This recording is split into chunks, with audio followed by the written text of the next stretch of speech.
Ya sholli wa sallim daiman abada ala habibika khairil khalqi kullihim huwa habibul ladzi turja syafa'atuhu لكل أمر من الأقوال مقتحم يا ربي بالمصطفى بلغ مقاصدنا واغفر لنا ما مضى يا واسع الكرم. Bismillahirrahmanirrahim. Subhanakallahumma Rabbana la ilma lana illa ma 'allamtana innaka antal alimul hakim wa tub 'alaina innaka antat tawwabur rahim wa taqabbal minna innaka antas sami'ul 'alim وعلمنا من لدنك علما نافعا يا ذا الجلال والإكرام. اللهم افتح لنا حكمتك وانشر علينا رحمتك يا ذا الجلال والإكرام. Bismillahirrahmanirrahim. Wassalamualaikum warahmatullahi wabarakatuh. Wa ala sayyidina Muhammad alhamdulillahirabbil alamin. Wa la musannifu rahimahullahu ta'ala wa nafa'ana bihi wa bi ulumihi wa amatana bi asrarihi wa a'la 'alaina barakatihi fid dharain amin ya rabbal alamin. Alhamdulillahirabbil alamin. Syukur kita panjatkan kepada Allah Subhanahu wa taala yang pada kesempatan kali ini kita masih diberikan kesempatan dalam majelis ilmu di Masjid Al-Mahmudah ini dengan keadaan sehat walafiat. Dua kalinya salawat serta salam semoga tetap tercurah kepada Nabi Muhammad SAW yang syafaatnya selalu kita tunggu di akhirat nanti. Pada minggu kemarin sudah kita bahas beberapa macam air yang bisa kita pakai untuk bersuci. Air yang kita bahas pada minggu kemarin adalah air yang bisa suci dan mensucikan. Ada air yang suci tapi tidak bisa mensucikan. Contohnya beberapa ya minuman-minuman, teh, kopi dan lain sebagainya itu suci tapi tidak bisa mensucikan. Dan air yang suci dan bisa mensucikan kemarin ada 7 air: air langit, air laut, air sumur, air sungai dan lain sebagainya. Ada 7 itu yang semuanya bisa dipakai untuk bersuci. Bersuci itu bisa berwudu, bisa juga mandi, atau bisa juga untuk menghilangkan najis. Nah, ini yang perlu kita ingat ketika kita berwudu. Ada yang namanya air mustamal. Yang kemarin sudah kita sampaikan, air mustamal itu air yang telah dipakai untuk bersuci. Jadi misalnya kita berwudu, kita menggunakan air dari keran, kita basuh wajah misalnya, kita basuh wajah. Nah, air yang netes dari wajah ini adalah air mustamal. Air yang netes dari wajah, dari anggota wudu ataupun tangan misalnya, yang keluar dari yang netes dari tangan itu adalah air mustamal. Air mustamal itu air yang telah dipakai untuk bersuci. Itu hukumnya juga tidak bisa dipakai untuk bersuci lagi. Jadi kalau kita kumpulkan air mustamal, kita wadahi, kemudian kita pakai berwudu lagi, itu tidak bisa. Itu namanya air mustamal. Makanya kita ketika berwudu, terlebih ketika membasuh wajah misalnya, ketika membasuh wajah biasanya kan kita ambil air di keran lagi ya. Kita ambil air di keran, kita wadahi di tangan, kemudian kita basuhkan ke wajah seperti ini. Nah, ini rawan terhadap tetesan air mustamal. Jangan sampai wajah kita berada di bawahnya telapak tangan yang kita pakai untuk mengambil air ini.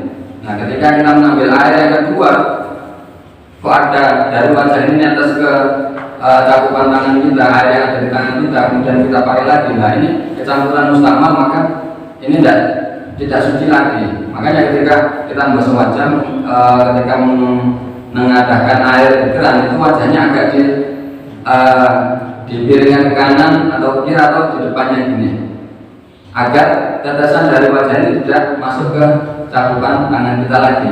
Nah, ini untuk menghindari dari air mustakmal yang bercampur di air yang ada di tangan kita.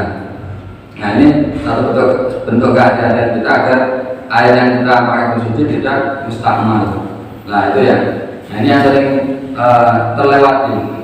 Ambil air wudhu aja, deras masuk ke tangan lagi, dipakai bersuci lagi. Nah, itu ya mustakmal. Air mustakmal akhirnya ya bahasanya kedua misalnya tidak rata ya tidak sah tentunya. Ya, ini bentuk kehati-hatian kita dalam bersuci terutama wudhu. Bismillahirrahmanirrahim. Kita lanjutkan hadis yang selanjutnya. Wa an Abi Hurairah radhiyallahu anhu qala, berkata Abu Hurairah, qala bersabda Rasulullah sallallahu alaihi wasallam, la yautasil ojo atus sapa sira, la yautasil ojo atus sapa ahadukum salah suwijine sira kabeh ilma ing dalam banyu ada ini kang meneng atau tidak mengalir. Wa huwa ala utawi ahad, wa huwa ala utawi seseorang tadi iku junubun wong kang junub. Janganlah sekali-kali kalian di antara kamu mandi di air yang tenang. Maksudnya biasanya air kan berada di kolam mandi, berada di bak mandi. Nah, itu kita jangan mandi junub kemudian jegur, jangan. Karena ini bisa mempengaruhi kesucian air. Terlebih air itu kurang dari 2 bulan, maka ini hukumnya makruh. Kalau air itu lebih dari 2 bulan hukumnya makruh, tapi kalau kurang dari 2 bulan hukumnya haram. Haram dalam artian air itu nanti bisa tercemar dan tidak suci lagi.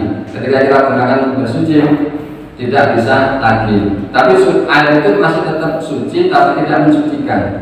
Bisa dipakai untuk masak atau yang lain itu bisa. Tapi untuk bersuci sudah tidak bisa lagi itu kalau air kurang dari 2 bulan. Makanya kemarin sudah saya jelaskan bahwa air yang kurang dari 2 bulan itu rawan terhadap tercampurnya dengan barang najis. Kalau air itu yang kurang dari 2 bulan kecampuran najis, misalnya kotoran cicak, nah itu sudah dianggap najis semuanya. Makanya kalau kita membuat sebuah bak mandi ataupun tampungan air diusahakan lebih dari 2 bulan. Nah, kemudian misalnya ada bak mandi yang kurang dari 2 bulan, itu bagaimana kita cara berwudunya? Kita kalau berwudu dengan bak mandi yang kurang dari 2 bulan, ketika kita wudu langsung di bak mandi itu, maka airnya otomatis akan mustakmal semuanya. Kalau kita langsung mengambil, caranya bagaimana? Kita ambil pakai cibuk dengan gayung. Kalau air itu di bak mandi kurang dari 2 bulan, caranya dengan menggunakan gayung. Ambil pakai gayung, kita gosokkan ke bagian anggota tubuh kita. Nah, ini agar air yang berada di bak mandi itu tidak menjadi mustakmal. Makanya harus tahu. Kalau kita tidak tahu, ya maka rawan terhadap ketidaksahan dari tubuh kita. Makanya kalau kita yang lebih aman lagi itu wudu dengan keran. Nah, keran meskipun air di tandemnya itu tidak sampai 2 bulan, ketika dialirkan, nah itu tidak masalah. Kalau misalnya tidak ada air, pakai air aqua bagaimana aja bisa. Kita beli aqua, kemudian cari air ada, beli aqua, wudu pakai air aqua, digerojokkan ke anggota wudu, ya sudah tidak masalah karena digerojokkan. Caranya seperti itu. Kalau air kurang dari 2 bulan, cara memakai bersucinya dengan diguyurkan agar tidak tercampur dengan yang sudah dipakai atau yang mustakmal tadi. Nah, hadis ini menjelaskan bahwa orang yang junub itu tidak boleh mandi di air yang tenang, kecuali kalau air itu sangat banyak, misalnya di kolam renang gitu ya, baru diisi kolam renangnya, kemudian kita mandi junub di jegur di dalam kolam tersebut. Nawai itu usulan filah dasar akbar Allah Taala asal renang. Nah, langsung digosok-gosok katanya tidak masalah, boleh. Kalau air itu sangat banyak sekali, sehingga ketika kita mandi di kolam renang itu airnya tidak sampai tidak berubah dari tiga sifatnya yang kemarin, warnanya, baunya, dan rasanya. Kalau tidak berubah ketika ini tidak masalah. Yang boleh langsung digur ke kolam renang yang mandi besar boleh.